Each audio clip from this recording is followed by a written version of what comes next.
14 اگست 2020 کو پاکستان 73 برس کا ہو گیا. جس نظریے کی بنیاد پر اس ملک کو دنیا کے نقشے پر متعارف کروایا گیا تھا، یہ مملکت خداداد آج بھی اس خواب کے شرمندہ تعبیر ہونے کی منتظر ہے. قائد اعظم رحمۃ اللہ علیہ کا وہ تصور پاکستان جو کہ ایک فلاحی اسلامی ریاست کا تھا، اور حضرت علامہ اقبال رحمۃ اللہ علیہ کا وہ خواب آج بھی 73 برس بیت جانے کے باوجود اس کی تکمیل نہیں ہو سکی. اس سے بڑھ کر افسوس کی بات یہ ہے کہ آج اس ملک میں اس سوال کو جنم دیا جا رہا ہے کہ آیا پاکستان ایک فلاحی اسلامی ریاست بنانے کے لیے اس خطۂ ارضی کو حاصل کیا گیا، یا پھر ایک سیکولر اسٹیٹ بنانے کے لیے پاکستان کو حاصل کیا گیا.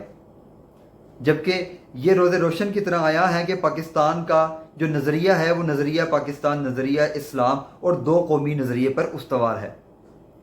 اس مملکت خداداد میں 73 برس کے بعد اس طرز پر سوالات اٹھانا یہ یقیناً ان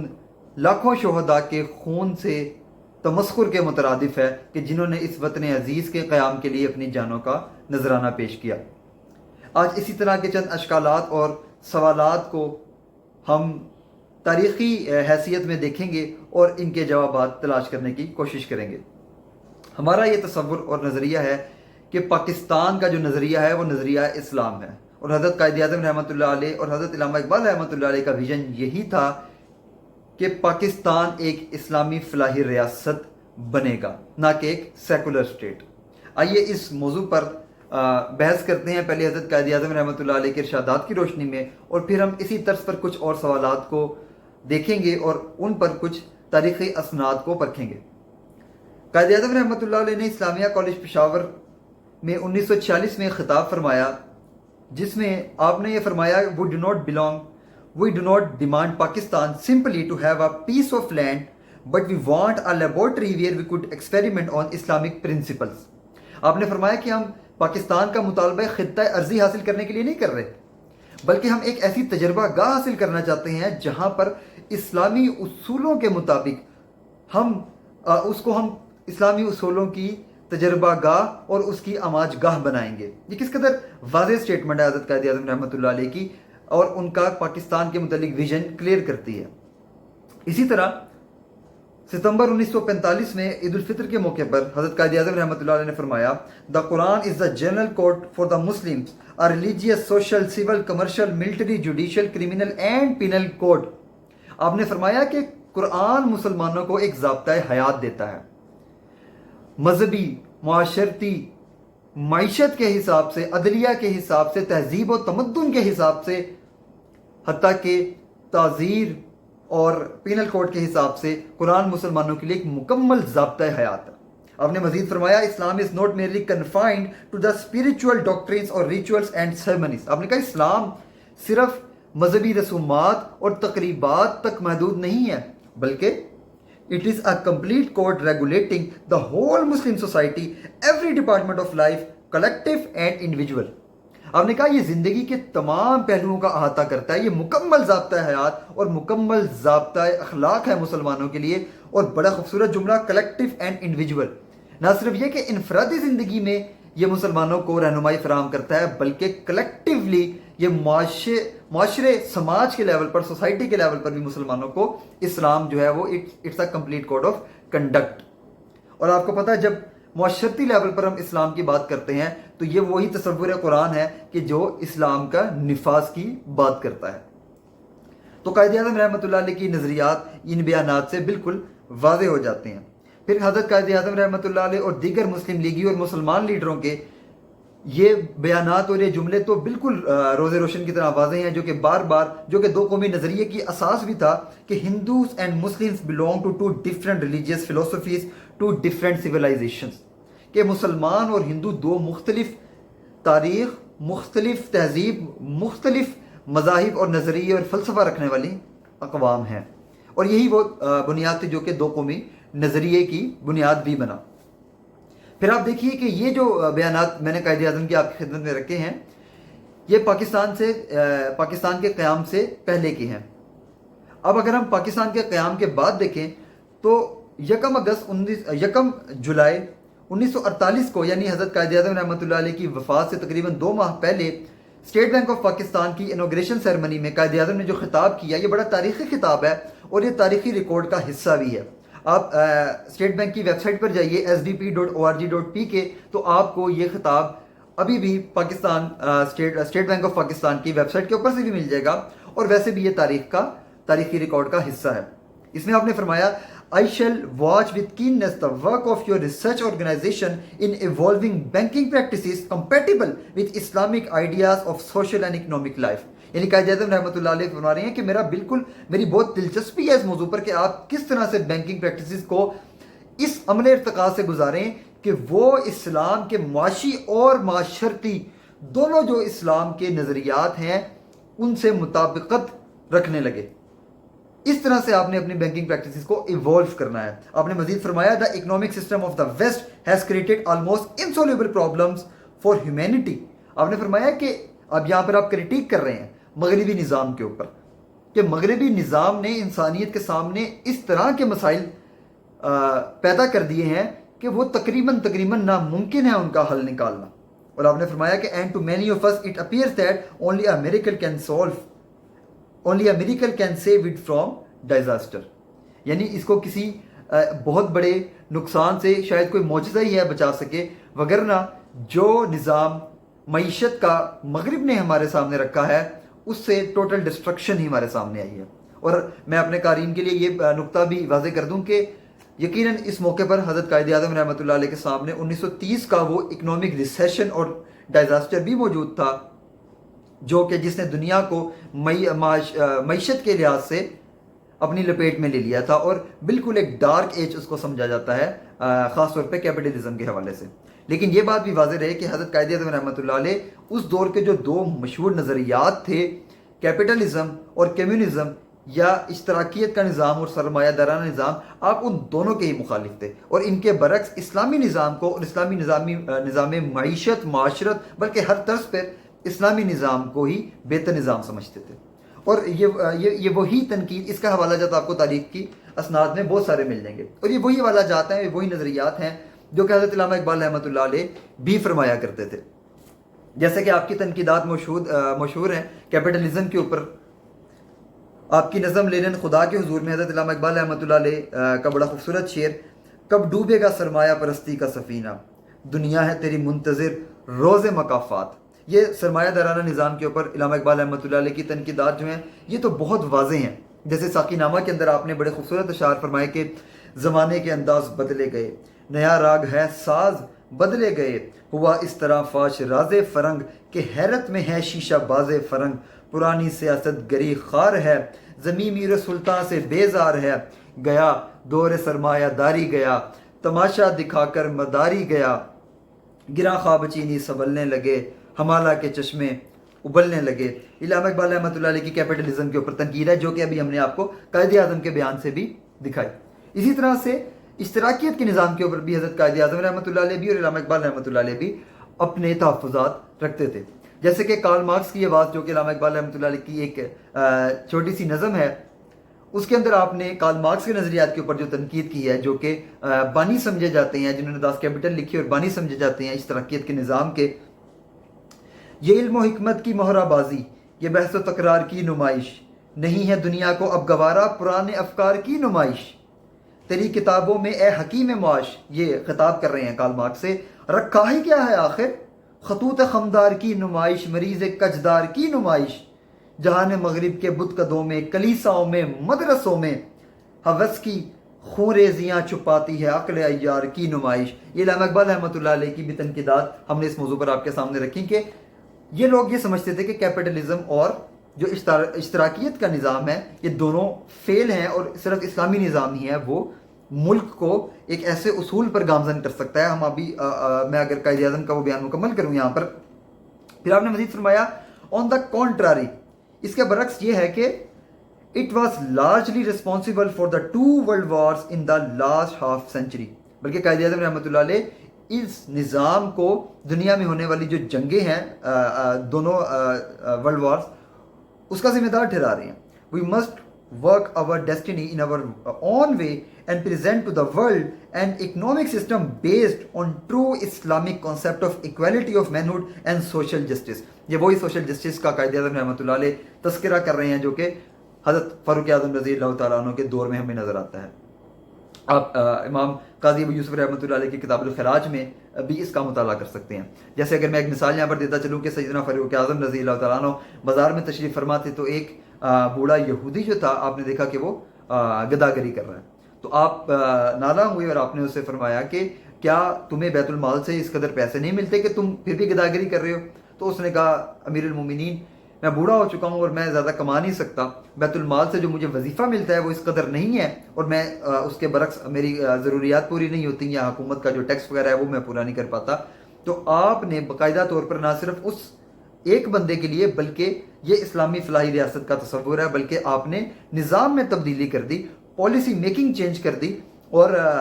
کہا کہ ان لوگوں کی جو بیت المال سے ان کا وظیفہ ہے اس کو بڑھایا جائے. اور بڑا تاریخی جملہ آپ کا ملتا ہے تاریخ میں ہمیں کہ آپ نے فرمایا کہ کیا ان لوگوں نے اپنی جوانیاں ریاست پر اس لیے صرف کی ہیں کہ جب یہ بوڑھے ہو جائیں، ضعیف ہو جائیں تو ان کے ضعف میں ریاست بجائے ان کا ہاتھ پکڑنے کی ان کے اوپر ظلم و ستم کرے. تو یہ وہ ریاست کا تصور تھا جو قائد اعظم رحمۃ اللہ علیہ کے پیش نظر تھا، جو ہم نے آپ کو ان کے بیانات سے سنایا بھی. اب اگر ہم ایک دو وہ بیانات بھی دیکھ لیں جس کی وجہ سے لوگ اس طرح کا پروپیگنڈا کرتے ہیں کہ جی قائد اعظم رحمۃ اللہ علیہ وہ ایک فلاحی اسلامی ریاست نہیں بلکہ دوسرے طرز پر سیکولر اسٹیٹ بنانا چاہتے تھے. مثال کے طور پر اگر ہم قائد اعظم کے بیان کو سامنے رکھیں، آپ نے فرمایا you are free to go to your temples, you are free to go to your mosque اور to any other place of or worship in the state of Pakistan. You may belong to any religion or caste or creed that has nothing to do with the business of the state. اب دیکھیے کہ یہ بیان جو ہے میں کہتا ہوں بڑا خوبصورت بیان ہے. آپ مائنورٹیز کو یہ حق دے رہے ہیں کہ آپ اپنے عقیدے، اپنے نظریے، اپنی آئیڈیالوجی کے مطابق، اپنے مذہب، اپنی شریعت کے مطابق جا کر عبادت کیجئے. آپ کو اس چیز کی پاکستان میں بالکل اجازت موجود ہوگی. کیا یہ اسلامی ریاست کے قیام سے متضاد بات ہے؟ آپ قرآن دیکھیے، لا اکراہ فی الدین، قرآن کہہ رہا ہے دین میں کوئی جبر نہیں. آپ رسول اللہ صلی اللہ علیہ وسلم کے وضع کردہ اصول دیکھیے، آپ سیدنا فاروق اعظم کے وضع کردہ اصول دیکھیے، بیت المقدس میں جا کر جو آپ کا عیسائیوں کے ساتھ معاہدہ ہے اس کو پڑھ لیجیے. کتاب الخراج میں اس طرح کے آپ کو کافی واقعات بھی مل جائیں گے اور اسلامی تاریخ اس سے بھری ہوئی ہے. گزشتہ ویڈیو جو کہ میں نے حیا صوفیہ پر کی تھی اس کے اندر بھی میں نے سلطان محمد فاتح رحمۃ اللہ علیہ کا طرز عمل بتایا تھا کہ جب آپ نے قسطنطنیہ فتح کر لیا تو کس طرح وہاں پر عیسائیوں کو عیسائیت پر اپنی شریعت، اپنے نظام کے مطابق، اپنے قانون کے مطابق، اپنی شریعت کے جو ہیں وہ قانون وراثت کے مطابق، قانون نکاح کے مطابق فیصلے کرنے کا حق دیا تھا، بلکہ وہاں پر آپ نے باقاعدہ طور پر پیٹریارچی کو قائم کیا تھا. تو یہ تو مسلمانوں کا نظام عدل ہے جو کہ شروع سے چلتا چلا رہا ہے. قائد اعظم بھی اسی کی بات کر رہے ہیں. یہ اسلامی فلاحی ریاست کے قیام سے بالکل متضاد یا متصادم نہیں ہے. آخری جملہ جو ہے وہ قابل غور ہے. آپ نے فرمایا دیٹ ہیز، آپ کا جو بھی ریلیجن ہے یا آپ کی جو بھی ذات ہے، جو بھی کریڈ ہے، that has nothing to do with the business of the state. اب یہاں پر دیکھیے سیکولرزم کا مطلب نارملی یہ ہوتا ہے، یہ ایک ایسا نظریہ ہے جو یہ کہتا ہے کہ مذہب اور سیاست الگ الگ ہوں گے، یعنی ریاستی معاملات میں مذہب کا تصور نہیں ہونا چاہیے. تو یہ جو قائد اعظم فرما رہے ہیں یہ سیکولرزم کی بات نہیں ہو رہی. یہ آپ فرما رہے ہیں کہ جو آپ کی انفرادی زندگیاں ہیں اس میں آپ کس عقیدے کو فالو کرتے ہو، آپ کس طرح سے ورشپ کرتے ہو، آپ کی ذات کیا ہے، آپ کی قومیت کیا ہے، it won't matter in the state of Pakistan. وہ کہتے ہیں that is nothing to do with the business of the state. ریاست کو اس سے کوئی لینا دینا نہیں، کوئی سروکار نہیں. ریاست اسلامی اصولوں پر کاربند ہوگی اور اس کے مطابق فیصلہ کرے گی. اس سے اسلامی ریاست کے قیام کا وجود جو ہے اس کی نگیشن کسی صورت نہیں ہوتی. یہ تو قرآن کے اصول ہے. وَلَا يَجْرِمَنَّكُمْ شَنَآنُ قَوْمٍ عَلَىٰ أَلَّا تَعْدِلُوا. قرآن پڑھ کے دیکھیے، قرآن کہتا ہے کہ کسی قوم کی مخالفت کی وجہ سے تم عدل و انصاف کو مت چھوڑ دینا. تو قائد اعظم رحمۃ اللہ علیہ کا اشارہ اس بیان میں اس طرف ہے. تو لہٰذا آپ دیکھیے کہ قائد اعظم کے بیانات سے واضح ہے کہ وہ کس ویژن کے حامل تھے اور پاکستان کو ایک فلاحی اسلامی ریاست بنانا چاہتے تھے. اس کے بعد ہم اس سوال کا بھی جواب دیتے ہیں کہ کچھ لوگوں نے اب یہ کہنا شروع کر دیا کہ علامہ اقبال رحمۃ اللہ علیہ نے پاکستان کا تصور پیش کیا ہی نہیں، وہ مفکر پاکستان ہے ہی نہیں، انہوں نے پاکستان کا خواب دیکھا ہی نہیں. کیونکہ خطبہ الہ آباد جو ہے آپ کا، اس کے اوپر اعتراض اٹھاتے ہوئے لوگوں نے یہ کہنا شروع کیا کہ اس کے اندر تو پاکستان کے قیام کی بات ہی نہیں تھی، بلکہ علیحدہ مسلم ریاستوں کی بات ضرور ہوئی تھی. تو چلیں پہلے ہم اس کو تھوڑا سا پڑھتے ہیں اور پھر ہم اس کے اوپر تبصرہ کریں گے.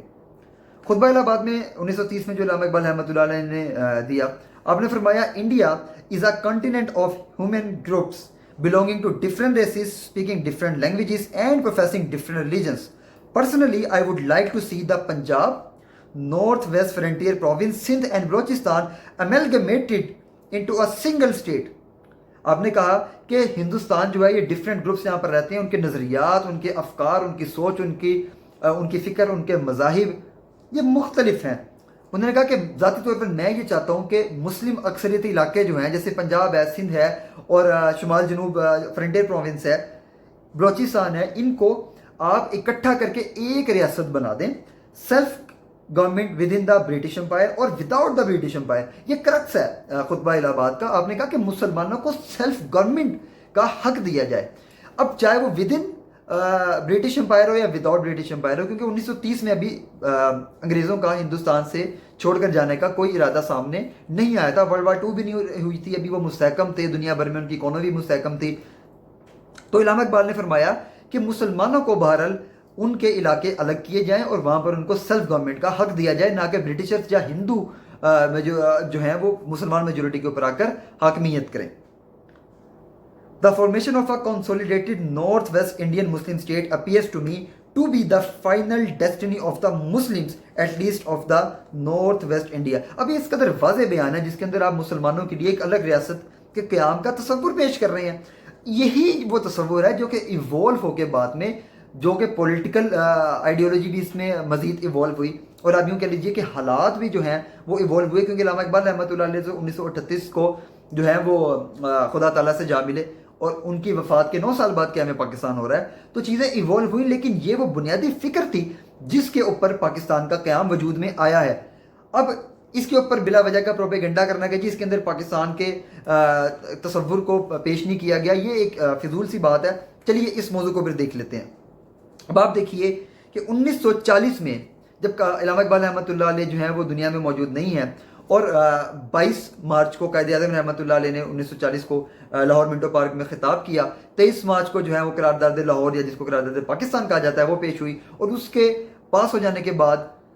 قائد اعظم رحمۃ اللہ علیہ نے جب دوبارہ خطاب کیا تو 23 مارچ 1940 کے خطاب میں آپ نے کیا فرمایا. اب آپ اس پہ غور کیجئے. اقبال از نو مور امنگسٹ اس، ہمارے درمیان آج اقبال موجود نہیں ہے، but had he been alive he would have been happy to know that we did exactly what he wanted us to do. اب قائد اعظم کا بھی وہی نظریہ جو میں پیش کر رہا ہوں یہاں پر کہ اگر اقبال آج ہمارے درمیان موجود ہوتے تو جو ہم لوگوں نے ریزولوشن پاس کی ہے اقبال بھی وہی چاہتے تھے، وہ اس سے بڑا خوش ہوتے. تو آپ دیکھیے یہی وہ ریزولوشن ہے جو کہ بعد میں قیام پاکستان کا جو ہے وہ سبب بنی ہے، اور قائد اعظم بھی کہہ رہے ہیں کہ اقبال کا بھی یہی تصور تھا. تو آپ کس لحاظ سے کہہ رہے ہیں کہ حضرت علامہ اقبال رحمۃ اللہ علیہ نے الگ وطن کا جو ہے وہ تصور پیش نہیں کیا؟ اچھا پھر آپ کے سامنے میں ایک اور حوالہ پیش کرتا ہوں. دراصل ہوتا یہ ہے کہ اس موضوع کے اوپر ڈاکٹر جاوید اقبال کی ایک ویک سی اسٹیٹمنٹ لوگوں کے پاس موجود ہے، اور وہ اس کی بنیاد پر کہنے لگ جاتے ہیں کہ جی ڈاکٹر جاوید اقبال جو وہ خود کہتے تھے کہ علامہ اقبال نے پاکستان کا تصور پیش نہیں کیا، جبکہ وہ بڑی انتہائی ویک اسٹیٹمنٹ ہے. ان کا اصل موقف جو ہے وہ میں آپ کے سامنے رکھ دیتا ہوں. یہ میرے ہاتھ میں کتاب ہے زندہ رود، یہ بڑی مشہور کتاب ہے ڈاکٹر جاوید اقبال کی، اور بڑی تفصیلاً اس میں آپ نے حضرت علامہ اقبال رحمۃ اللہ علیہ کی جو سوانح ہیں اس کو کور کیا ہے. اب آپ دیکھیے کہ اس کتاب کے میں صفحہ نمبر 637 سے آپ کے سامنے ڈاکٹر جاوید اقبال کا نظریہ پیش کر دیتا ہوں علامہ اقبال کے متعلق.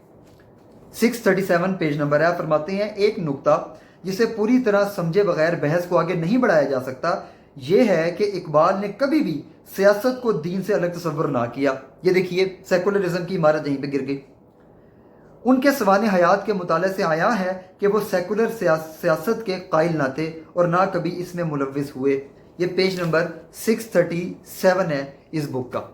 اب آپ دیکھیے کہ انہوں نے اس تصور کو خود ہی توڑ دیا، تو یہ پروپیگنڈا یہاں پر فیل ہو گیا. میں مزید حوالہ جات اس موضوع پر پیش کر دیتا ہوں تاکہ حجت جو ہے وہ تمام ہو جائے. اسی کتاب کا صفحہ نمبر 9 دیکھیے، یہ پیش لفظ ہے اس کتاب کا جب اس کی دوسرا ایڈیشن شائع ہوا. ابتدائیہ کہیے آپ اس کو، پریمبل کہیے اس کتاب کا، صفحہ نمبر 9 ہے. تو ڈاکٹر جاوید اقبال رحمۃ اللہ علیہ کیا لکھتے ہیں؟ کہتے ہیں دنیا بھر میں فکر اقبال کا مطالعہ ایک ایسی دانش کے طور پر کیا جا رہا ہے جس نے، یہ فکر اقبال کے متعلق فرما رہے ہیں، جس نے بر صغیر کے مسلمانوں کو نظریاتی اور سیاسی قوت فراہم کی جس پر پاکستان مارد وجود میں آیا۔ یہ ڈاکٹر جاوید اقبال کا نظریہ میں نے پھر آپ کے سامنے پیش کیا۔ یہ 20 فروری 2008 کو آپ نے لاہور سے تحریر فرمایا۔ یہ اس کتاب کے دیباچہ میں آپ ملاحظہ کر سکتے ہیں، صفحہ نمبر 9، صفحہ نمبر 10۔ اچھا، اسی موضوع کو اگرچہ میں نے حجت اس پر تمام کر دی، لیکن میں پھر بھی ایک دو حوالہ جات مزید آپ کی خدمت میں اسی موضوع پر پیش کر دیتا ہوں۔ اب آپ دیکھیے کہ صفحہ 21 اور 14 سے ہم ایک حوالہ ملا کر پڑھتے ہیں۔ وہ ملا کر اس لیے پڑھتے ہیں کہ صفحہ 21 پر ڈاکٹر جاوید اقبال حضرت علامہ اقبال کے سلسلہ اجداد کا تذکرہ کرتے ہیں کہ علامہ اقبال کے جو آباء و اجداد تھے وہ کس قومیت سے تعلق رکھتے تھے۔ تو آپ لکھتے ہیں کہ ایک قلمی رجسٹری شدہ دستاویز میں اقبال نے اپنی قومیت سپرو کشمیری پنڈت تحریر کی ہے۔ یعنی علامہ اقبال کے جو آباء و اجداد تھے، جب وہ اسلام قبول انہوں نے نہیں کیا تھا تو وہ کشمیری پنڈت ہوا کرتے تھے۔ یہ ڈاکٹر جاوید اقبال اس کتاب میں ان کے سلسلہ اجداد میں لکھ رہے ہیں۔ اب یہ حوالہ میں نے کیوں پڑھا؟ صفحہ نمبر 14 پر واپس آتے ہیں، پیج نمبر 14 نوٹ کیجئے اس کتاب کا۔ آپ لکھتے ہیں، میں مطالعہ کی خاطر مواد اکٹھا کرنے لگا اور باب اول یعنی اقبال کے سلسلہ اجداد کی تدوین کے لیے تحقیق شروع کر دی۔ اسی تحقیق کے دوران ایک دن میں نے اپنی بیوی سے ازراہ مذاق کہا، ڈاکٹر جاوید اقبال لکھ رہے ہیں یہ، کہ دیکھو کشمیری پنڈتوں نے ہندوستان کو سیاسی آزادی دلوائی اور آزاد مسلم ریاست یعنی پاکستان کے قیام کا تصور بھی کشمیری پنڈت ہی نے دیا۔ اور یہاں پر کشمیری پنڈت سے مراد یہ حضرت علامہ اقبال کو لے رہے ہیں قومیت کے اعتبار سے۔ اس کو اگر آپ آگے مزید پڑھیں صفحہ نمبر 15 تک تو واضح ہوگا کہ جاوید اقبال کہتے ہیں کہ پھر بعد میں علامہ اقبال سے ان کی خواب میں ملاقات ہوئی، علامہ اقبال نے اس موضوع کو تھوڑا سا جو ہے وہ ناگوار ان کو گزرا کہ اب مسلمان ہونے کے باوجود آپ ہمیں ہماری پرانی قومیت سے یاد کر رہے ہیں۔ اسی طرز کا حوالہ آپ کو صفحہ نمبر 35 کے اوپر بھی مل جائے گا، وہاں پر بھی ڈاکٹر جاوید اقبال نے اسی طرز کا حوالہ پیش کیا اور وہاں پر یہ بات کی ہے کہ علامہ اقبال وہ شخصیت ہیں جن کے نظریے کی بنیاد پر پاکستان کا قیام وجود میں آیا۔ تو چنانچہ ہم نے آپ کے سامنے قائد اعظم کے اور علامہ اقبال کے علیہم الرحمہ کے نظریات پیش کر دیے کہ پاکستان ان کے نظریات کی بنا پر مارد وجود میں آیا اور وہ نظریہ اسلام ہی تھا۔ اچھا، پھر آپ دیکھیے کہ جب ان چیزوں سے ایک حوالہ میں اور اگر آپ کے سامنے پیش کروں، پروفیسر اشتیاق احمد جو ہیں وہ ایک مشہور پروفیسر ہیں اور انہوں نے نظریہ پاکستان پر اور پاکستان کے قیام پر لکھا ہے۔